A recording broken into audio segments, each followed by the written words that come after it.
My opponents, earlier you stated, and I quote, that no country has mandatory testing.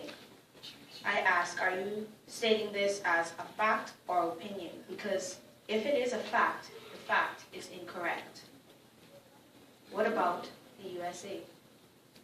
Or did you not correctly do your research?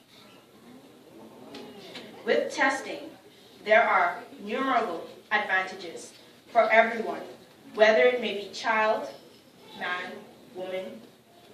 By introducing community participation and integration of mandatory testing, it will improve the quality of life, survival rate, and lifespan of these infected individuals.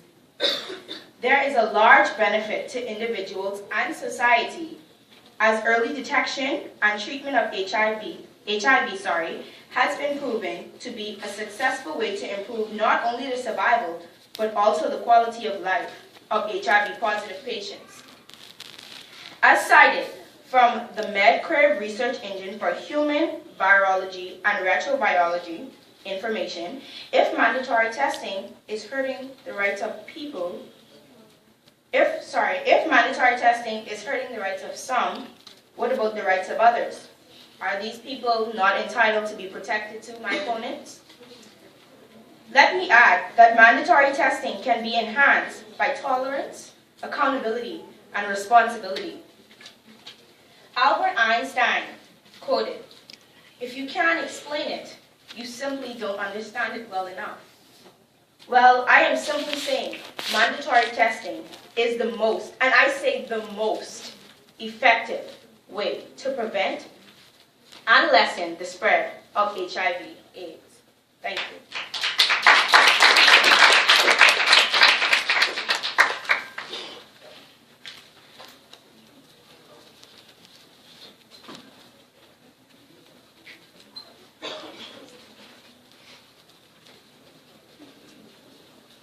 Good afternoon once again. The proposer's first speaker mentioned that to prevent the spread of HIV, mothers should stop breastfeeding their children. As far as I'm concerned, the baby would have already been affected through birth. This shows that our opponents are not quite knowledgeable about what they are presenting. Are you sure that you will want to take advice from someone who doesn't know the facts that they have been taught from grade 6? The fetus is already exposed to the HIV virus while in the womb. Stopping breastfeeding will basically achieve nothing. Secondly, this first speaker who also mentioned the introduction of condoms. This would be effective for those involved in casual sex activities and non-marital relationships. But what about persons in marriage?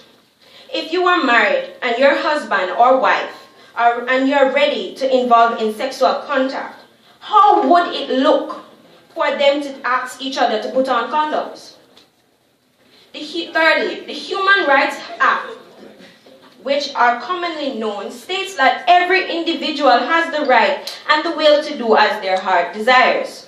Implying mandatory testing completely contradicts human rights, which in other words can be called as breaking the law. Even if mandatory testing was to be established, this would be in fact a Pyrrhic victory, as Turks and Caicos Islands would have used too much money, time, and the violation of rights, all for the sake of a less infection being spread around, which could have been prevented through a more rational means.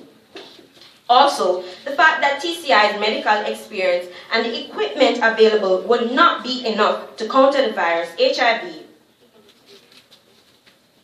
is flawed. With these islands' incapability of fighting against HIV, what will happen to the locals of TCI who are deemed to be positive in HIV? Will Turks and Caicos Islands disown its own people? Ladies and gentlemen, let's be rational. If even God gives us the choice to choose between heaven and hell, who are humans to take away our choice? I thank you.